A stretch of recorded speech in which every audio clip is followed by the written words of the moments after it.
And here we go. I actually have the camera angles correct. I think the camera angle is correct.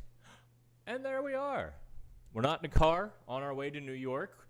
We are not headed anywhere. It is the Pittsburgh Penguins offseason. I am Dan Kingerski. It's another Pittsburgh Hockey Now live chat here on the YouTube channel, as well as the National Hockey Now YouTube channel. Thanks for everybody, for whether you caught us on Twitter or I haven't posted this to Facebook yet, but let me check. Let me make sure everybody is seeing us and everything is okay. Give me just a quick second here. Look at that. Actually, things are working. You know, all hell's about to break loose now, right? I mean, you just know everything is gonna, I was on time. I've got everything I want. My hair's a little messy, but what do I care?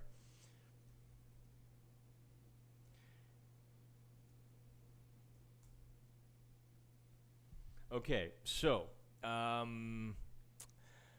which one do you want to start with? KRis Letang, Evgeni Malkin, Rakell, Casey DeSmith, Kasperi Kapanen, Danton Heinen, or I'm sure the gray hairs that Ron Hextall is sprouting as we speak. Really, this Penguins offseason is, I'm not sure which one is the fulcrum. I would tell you KRis Letang should be the fulcrum of the Penguins offseason, but all things considered, I think it's Evgeni Malkin. Just in reading Ron Hextall's body language, and so take that with a couple kernels of sea salt, would you? Reading body language, just kind of hearing how he spoke about Malkin on his final press conference of the season, and just how he spoke optimistically about Malkin, but then said, "Oh, and Tanger too." That struck me as weird. It struck me just as kind of like a throwaway. Let me check, make sure, ask you all, is the sound good? Because we do these live, and there really isn't a good way for me to hear what you hear. I can hear the studio feed, but often when it gets fed into the iPad, it's a little bit different. So I have to rely on you to tell me, how it sounds. So I think the great question, I mean, there's so many questions, actually, about Evgeni Malkin's future, right? I guess I'm in the minority. I would like to see the Penguins bring back Evgeni Malkin. However, I do not believe that he is a long-term option as their number 2 center. I just don't. I don't think they can rely on his health. I don't think his game is compatible with where the NHL game is going. I mean, look at the 4 teams that are left. Colorado, Edmonton, New York, and Tampa Bay. Supreme talent. Malkin fits that level, right? Malkin fits in that category. But how they play, you don't see dipsy-do, and you don't see backtracking, and you don't see much of that East-West game. You see go, go, go. Connor McDavid, I think, breaks all of the rules, but even he, as he's crossover, as the skates are crossing over, he's somehow gaining speed forward.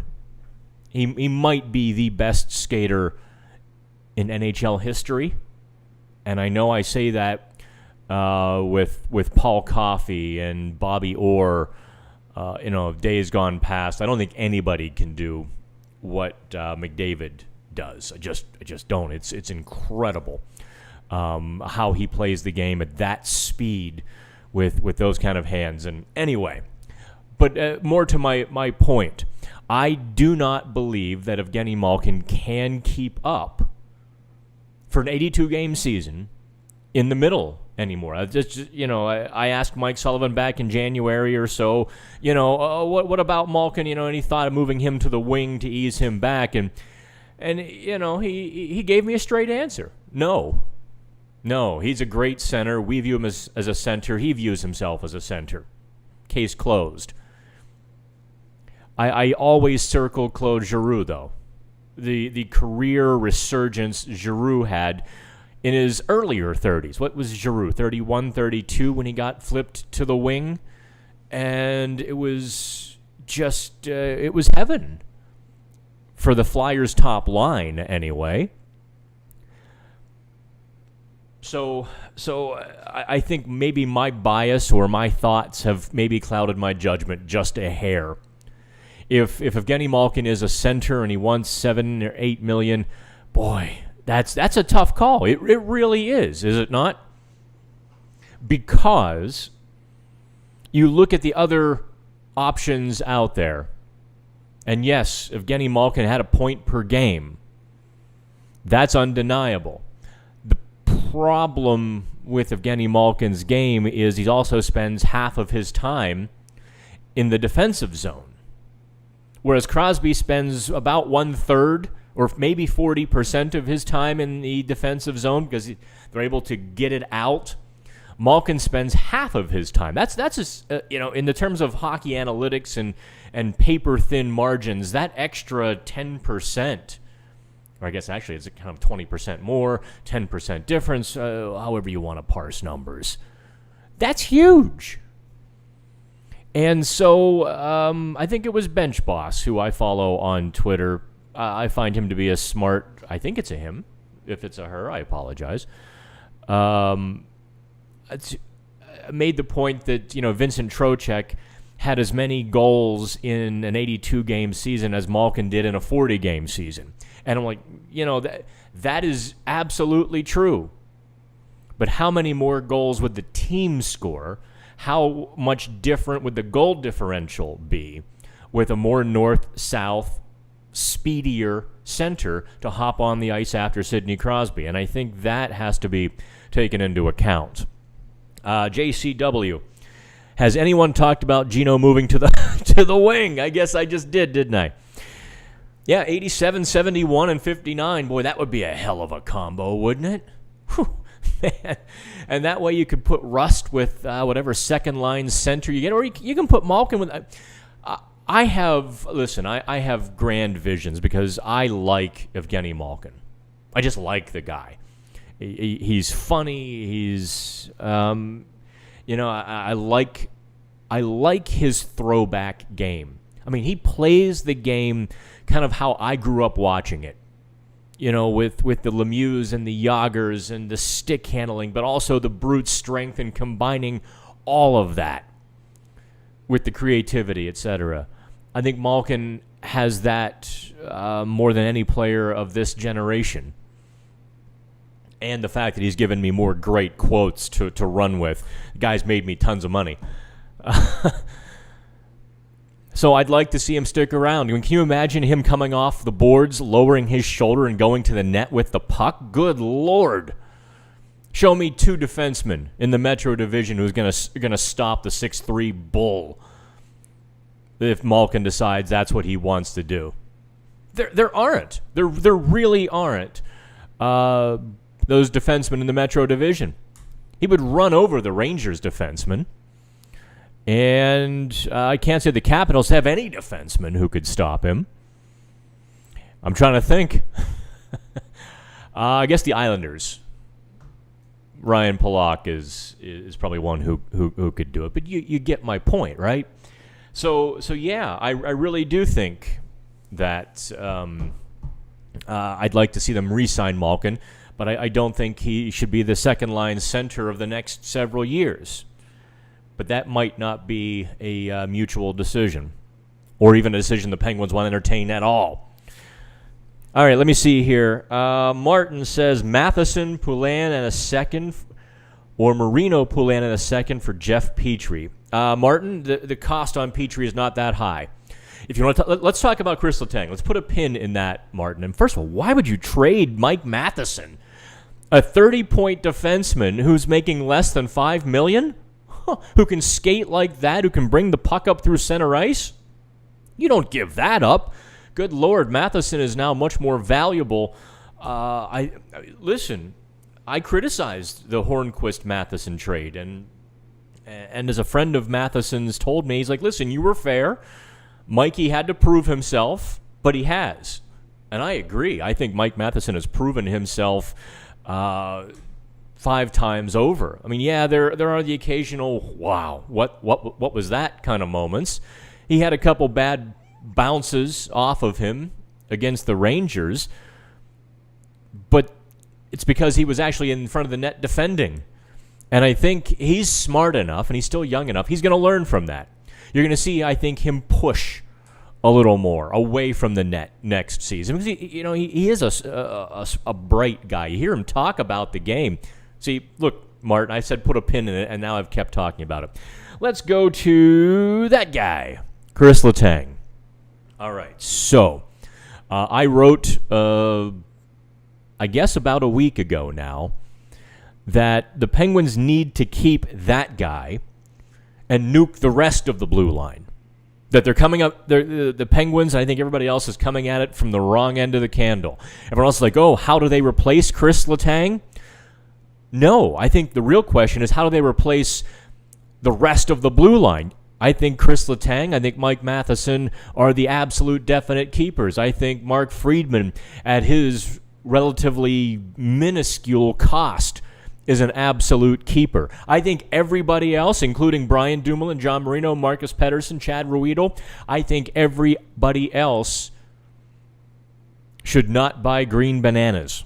I think everybody else there could be replaced for less money, except Chad Ruedel, obviously, but he could be upgraded. And I think moving some pieces off the blue line, signing less expensive options, you begin to free up money for KRis Letang. Now, here's where, by the way, I guess I've never done this before. I've never had to do this before. Want to say thanks to Mark Madden for kind of pushing that take. He mentioned it once or twice on his show last week. And it had a whole second life on the internet. Like a whole new audience grabbed hold of it and began debating it and reading it, which I appreciate you, Mark.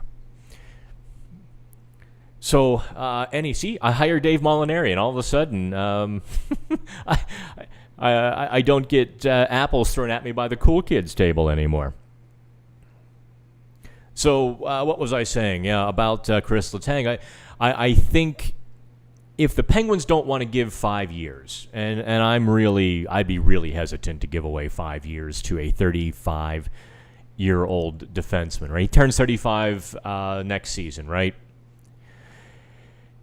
And I don't think I want to give 5 years, but I think somebody will. So, therefore, maybe you start looking at doing a 3-year, $30 million contract. And you tell Letang, all right, at 38 years old, if you're still worth your salt, we'll pay you again. And we'll pay you again, and we'll pay you again until it's time to take the skates off your feet. I think that might get it done. I really do. And the reality is, now, Martin, I'm going to pull Jeff Petrie back into the conversation. Petrie is on my short list of potential replacements should the Penguins realize they're going to lose KRis Letang. The cost for Petrie is not Mike Matheson, Sam Poulin, who was a first-round pick 2.5 years ago. Well, almost 3, but not quite. 2 drafts ago. How's that? A first-round pick 2 drafts ago and a number 2. By the way, they don't have a number 2. That number 2 went to Anaheim for Rakell. They'd have to give away a 2023 second-round pick. Without looking, I think they have one. I'm not 100% sure. Petrie's not going to cost that. Petrie's going to cost a prospect and a second, or he's going to cost a usable piece. Look, Montreal has a lot of decisions to make, too. That city is not one where you want to have an extended rebuild. They're kind of geeked for it. Don't get me wrong. Our Marco D'Amico is up there, and he's been killing it. He's a prospect guy, and everyone's excited, and hundreds of thousands of people are coming to Montreal hockey now. They've set most of our records in terms of new sites and what sort of readership a new site can attract. But talk to me in 2 years if Montreal is still languishing out of playoff contention. Kent Hughes is not a fool. He knows that. Jeff Molson is not a fool. He knows that. He knows they've got a little honeymoon period now, especially if they lose KRis Letang. I think they're probably praying, or like I don't think they'd mind if they lost KRis Letang, because then they can really start a rebuild with lots of money, and they can attract some more expensive veterans to shepherd that along. I don't know if KRis Letang is on that list or not. In the past, I was told that Montreal was not a preferred destination for him. I think there's been a lot of scuttle that I think even in the Penguins organization, maybe that has changed. I don't know, so I'm not telling you either way. I think you speculate enough for both of us. How's that about Montreal?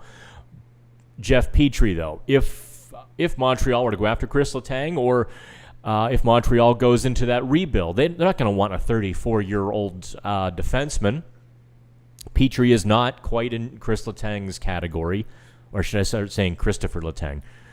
Petrie is not in Letang's quite at his elite level, but he's solid. You pair him with a solid left side defenseman. Maybe it's Petrie and Matheson, although I think that's a little... No. Letang could help Matheson. I don't think Petrie quite has those skills. So maybe it's Dumoulin and Petrie. Maybe Petrie has some chemistry with Marcus Pettersson. But you get where I'm going with that. That's one, I think, realistic solution. I think the best solution, though, is just to pay KRis Letang. Hand him the money. Show me the money. Because you're not going to get better by losing KRis Letang. It's really not possible. John Klingberg is not quite to Letang's level. Petrie is not to Letang's level. There's really nobody out there who's going to be available for less than an absolute king's ransom plus a future castle who can make the Penguins better if they lose KRis Letang. So if this is about still winning now, still about chasing Stanley Cups, you give KRis Letang as much as you possibly can. Not what you want to give him, but what, I think that's just how it goes. I don't think there's really a way around that, quite frankly. Then if you have to move a Marcus Pettersson, a John Marino. Hang on, where... There, so you're not staring at me the entire time. And listen, John Marino has pretty decent advanced analytics. He gets the puck out of the zone. He moves the puck well through the neutral zone. But what did he have? 1 goal this season? All of the chances, and then that's part of why I wrote Nuke the Blue Line. Look at New York. When New York starts humming, their defensemen are blasting away not from the back of the blue line, but their defensemen are hammering it from the slot, and that just breaks the defense down. The Penguins' defense got some shots from the slot, but they were not great. They weren't pressurized shots that put a lot of pressure on the opposition. They were shots. They were chances. The 5 of the Penguins' 7 defensemen, if we exclude Letang and Matheson, put them to the side, the other 5 of the 7 regular defensemen scored a total of 11 goals. That's how many Mike Matheson scored. That's less than Brock McGinn scored. That's less than Brian Boyle scored. So if you're asking me, I think you start with Letang and work backwards there. I thought Marcus Pettersson had a solid enough season. He's critical of himself, maybe a little too much, I thought. He had a very good first half. He had a dip in the second half, but I thought he rebounded through March. March into April, I should say. I thought John Marino was solid. I think these guys have some value. You're not going to get a first-round pick for them. You're not going to pull a second-rounder for either Marino or Marcus Pettersson. Not with their salaries, but I think you can move them, recoup money. look, there's guys like Colin Miller out there on the market who really aren't top pairing sort of guys. Josh Manson might be on the market, although Adrian Dater in Colorado thinks the Avalanche will re-sign him. Manson, and who's the other guy that did his time in Anaheim? Drawing a blank on him real quick. But there are second, third pairing guys who will be out there who probably will not cost $4 million. And that's something I think. In fact, Hextall had a line in his press conference. He just kind of put it out there when he's talking about signing people. He's like, well, there are a lot of moving parts. There are. Do tell, Mr. Hextall. Of course, in a press conference setting, you can't hit him with the follow-up like that. You can't just yell out a question like that. You have to wait for the microphone, and there's like 5 people waiting in line, so you can't pepper them with those little surprise questions that I used to love to catch some people with when I would pick something up. Like, wait, that struck me as odd, and just kind of jump in and get a clarification that usually was the news item. So moving parts with the Penguins, I would in fact expect Ron Hextall to be investigating moving out some salary. So there's my Letang, there's my Malkin takes. Do me a favor, hit us up on the chat here. Let's see here. Okay, yeah. I like food, bud. Not giving up Matheson. I'd agree with that. Brandon, hey, how are you? Miles Wood is a guy who's always intrigued in the bottom 6 from the Devils. Oh, heck yeah. I don't. I haven't done my homework. Let me check Miles Wood here real quick. Let me check him on Puckpedia. I'm not sure he's available. Didn't he sign a contract? I think New Jersey might have locked him up. Oh, no, he's going to be a free agent. He is going to be a free agent. 4-year contract expiring. Oh, look at that. However, he only played, 3 games this season. So his health, obviously, is a bit of... I guess that's why I don't remember watching Miles Wood play this year. He, hip injury. Yeah. That's always a problem, right? When a guy who plays like that has a hip injury, you should be worried. But it's still a good name. It's still a good name to put out there. It's still a good name to discuss. Let's see here. Let me jump back to the chat here. Yeah, Malkin does take some undisciplined penalties, but let me ask you this, Edward. How much of that undisciplined penalties, how many of those are an old stink that has never completely come off, and how much of that is recent action? Malkin took some penalties in Game 5. If the Penguins had somebody who could cool the temperature and rattle some teeth, I don't think Malkin takes those penalties. But otherwise, I can't tell you Malkin took a lot of bad penalties this year. When he first came back, he was a little bit slow, and I always thought you had to give him a full month. I think it took 6 weeks, but you come back from a knee injury like that, good Lord. But I think once he found his rhythm, I didn't see stupid penalties, and I haven't seen a lot of stupid. There's still a few, but show me a player who doesn't take a stupid penalty, and I'll show you a player who's not playing hard enough.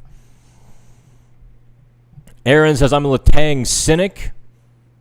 He has great value, but I can't remember the last time he was on the ice past round 1. Well, he did score the Cup-winning goal in 2016. He was clearly a big cog and made a big mistake in Game 6, round 2 against the Capitals. It was arguably his turnover that led to the game-winning goal, which ended the series. So, just because he missed 2017, don't start, over exaggerating things there. Are Burns and Carlson an option at a lower price? A couple of years ago, but no, Carlson has an awful contract. Just an absolute albatross of a contract. He has like 6 or 7 more years to go, and Brent Burns, who's 38, has like 5 more years. Let me double check Brent Burns. I just realized I didn't get a coffee for this, so my throat's already getting a little bit dry. Oh, Brent Burns has 3 more years at an $8 million AAV, and he's going to turn 38 next season. Yikes. I'm going to go ahead and say no on that. I mean, here's what's funny. And I don't mean to kind of poke at y'all here. But let me, looks like I have to plug in the iPad. See, there's always a little bit of a problem somewhere.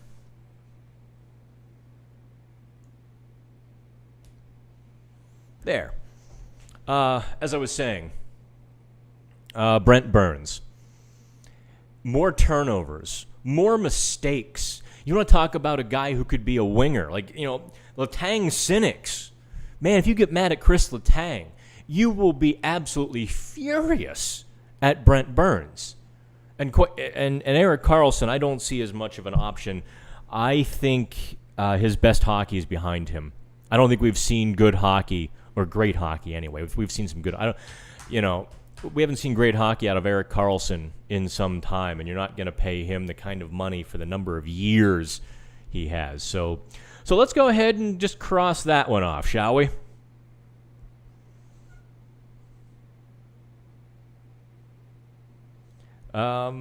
Just hold the zone and get it to... we're talking about Letang on the power play. Every power play is different. Mike Sullivan is very big on instinctual play and kind of letting the boys go. I think the boys were a little too instinctual this season. When they had Evan Rodriguez just blasting away from the point, look at the power play. How it clicked.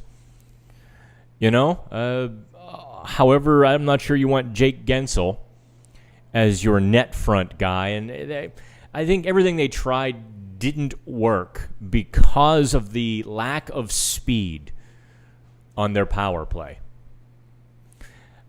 The puck movement was methodical. That's a word Mike Sullivan used in the Rangers Series 2. Too methodical. Pass. Look. Pass. Look. I feel like I'm doing like a Days of Our Lives impression. Look. Every soap opera actor has to have the eyebrow. And it would take 30 seconds. Look. I mean, you're ready to yell shoot right now, aren't you? Or shut up, one of the two. Yes, when the Penguins had some zip and urgency to their power play, their skill shined through. When it was stale and slow, it was garbage. And New York just attacked them. New York, absolutely. Andrew Kopp was flying the zone because he knew as slow as the Penguins moved, if he missed a puck, he could circle back, have a sandwich, and still get back in position. So he was flying the zone for these shorty breakaways. I think that, above all things, probably showed the Penguins, hey, pick it up. Let's go. Let's see here. Trade Pettersson. He's a bum. Okay. Where would Joseph fit in next season? Good question, Ray. We are wondering that at Pittsburgh Hockey now as well. Where does P.O. Joseph fit in? I think if it's not next season, it's kind of like now or never for him, right? If they have to send... I'm sure his waiver eligibility here expires pretty soon. Let me double check his waiver wire.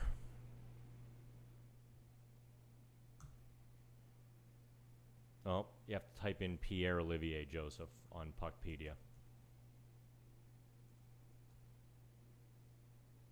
Should I play some, like, organ music here?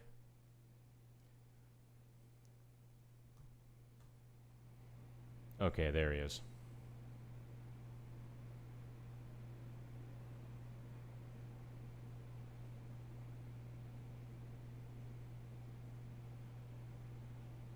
Okay, he'll be an RFA after this coming season. And this was his third season after the entry-level slides. So it doesn't actually say when.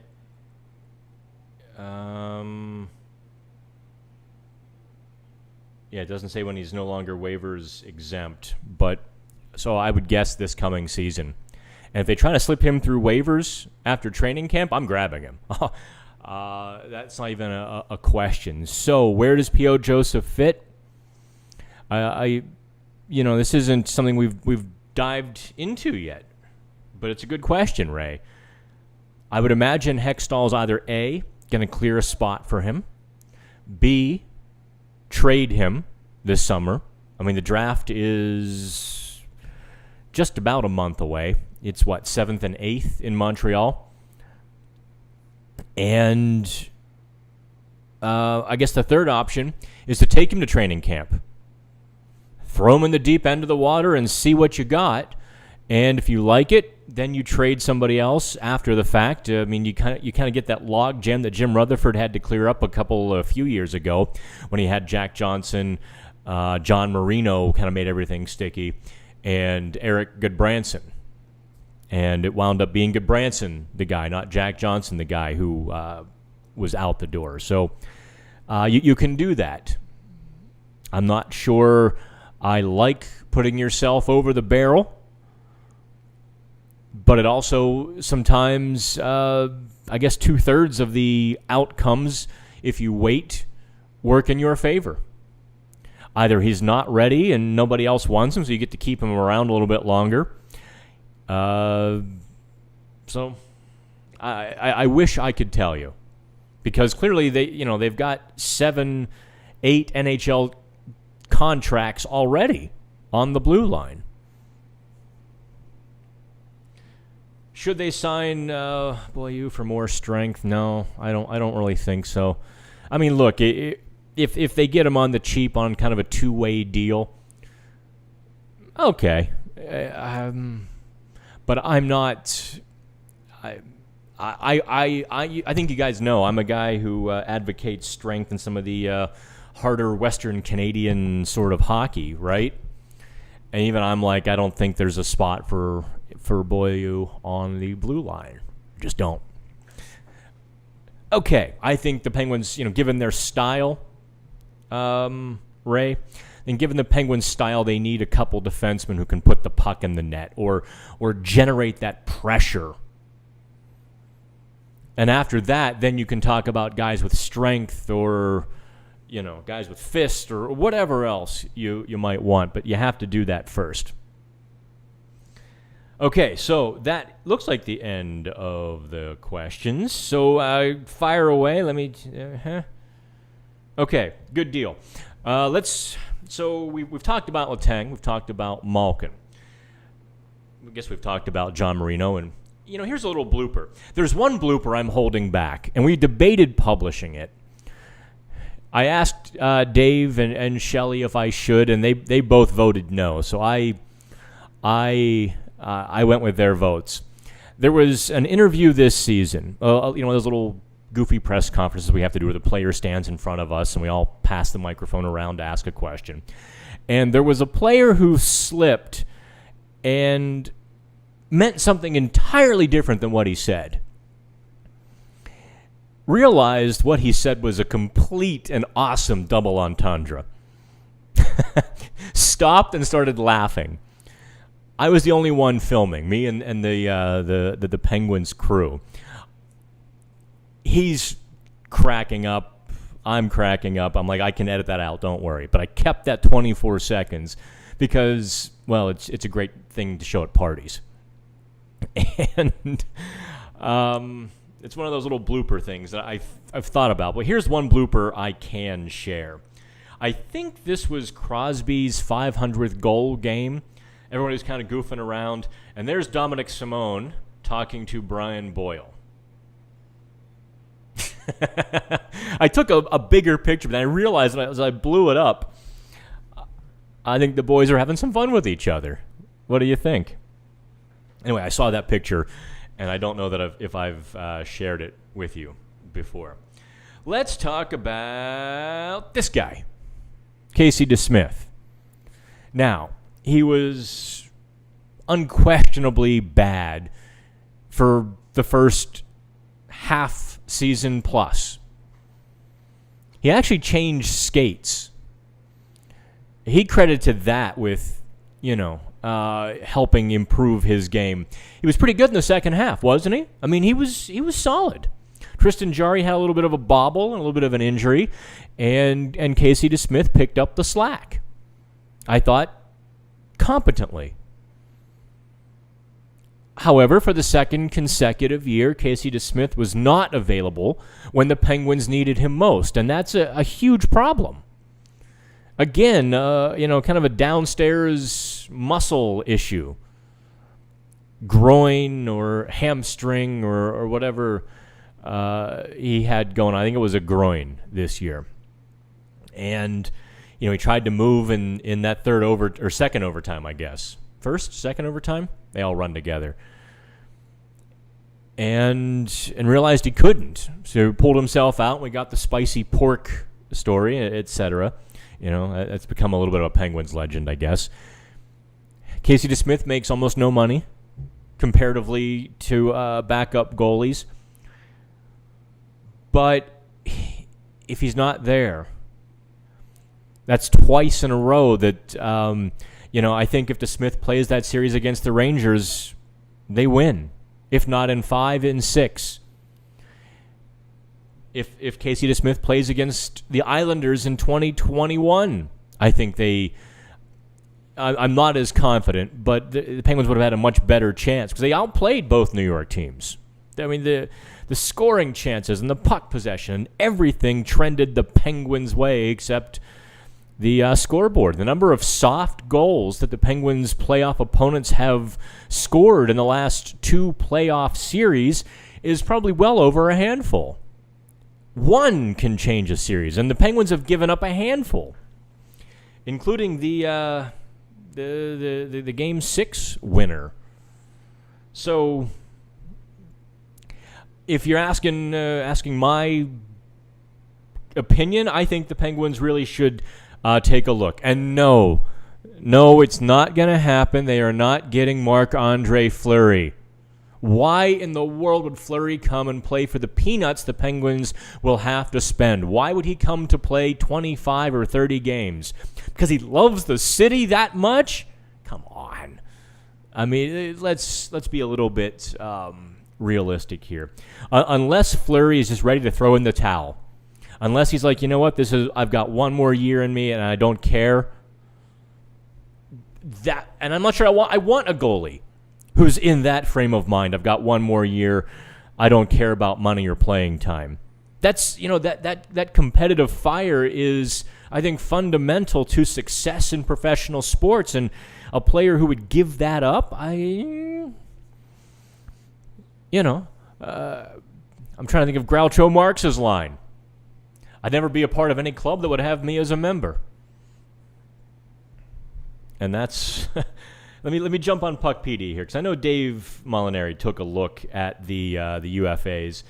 He had like some names like Malcolm Subban, and I didn't think that he really found too many folks who were better than Casey DeSmith. So it very well might work out that, in fact, DeSmith is the best option. Let me pull up the goalies here. Position...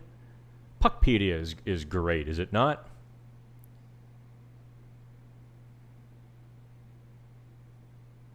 Okay, games played. Mikko Koskinen, is he better than Casey DeSmith? Ville Husso melted down in the playoffs for St. Louis. He had a great season, though. I think he gets more than $1.5 million. Playoff meltdown won't hurt him that much. Martin Jones is out there. Stop me when you get a little tickle in the shorts for anybody. Tomas Greiss is going to be 37. Craig Anderson's going to be 40. Well, he already is 41. Dustin Tokarski. Braden Holtby will get more than $1.5 million. Yaroslav Halak was toast. Absolute toast. Riddick in Nashville was kind of bad. Big goalie. Not so good. Scott Wedgwood and Andrew Hammond are borderline NHLers. I'm down 20 deep already, by the way. There's Malcolm Subban and Calvin Pickard and Carter Hutton.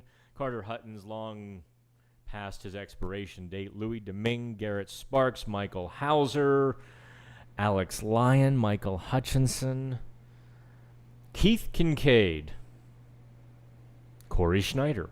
Hey, Roberto Luongo is a UFA this summer. What do you think, kids? Should they go after Bobby Lou? That'd be a comeback and a half. We could use a good quote on the Penguins, especially if Malkin leaves. We need somebody quotable.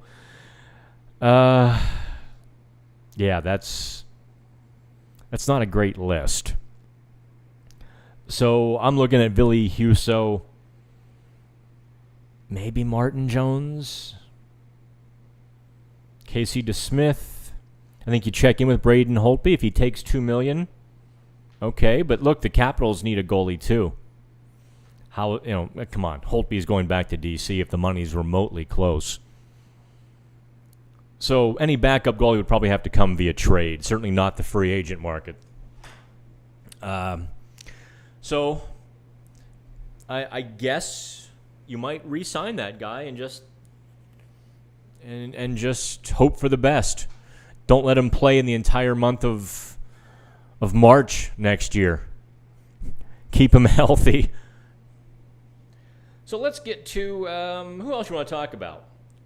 We've got about 5 more minutes. I do have to get home before 2:30.